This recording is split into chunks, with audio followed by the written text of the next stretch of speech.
দিয়ে দিব সরিষার তেল, এটা তেজপাতা, গোটা মশলা, দারচিনি, এলাচি, লং, গোলমরিচ। এখন দিয়ে দেবো পেস্ট, কিছু ভাজা হয়ে গেছে। এখন দিয়ে দেবো আলু, অল্প করে দিয়ে দেবো লবণ, আলুটা সিদ্ধ হয়ে গেছে। আলুটা ভাজা হয়ে গেছে। এখন দিয়ে দিব মাংস,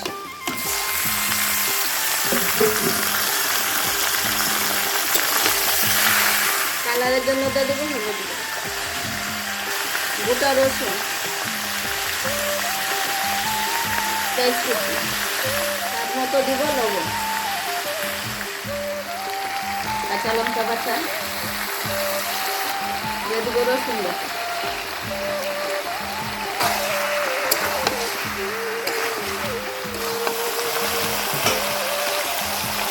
আদা বাটা,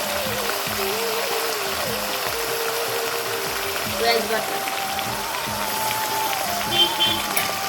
দিয়ে দিব শুকনো লঙ্কা,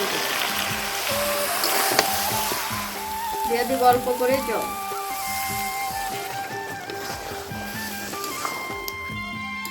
দিয়ে দিব 1 চামচ ঘি করে, শেষে দিয়ে দিব গরম মশলা। তরকারিটা হয়ে গেছে। এখন ঢেলে নেব। কষাটা কেমন হয়েছে যদি ভালো লাগে কমেন্টে জানাবেন, লাইক করবেন, শেয়ার করবেন।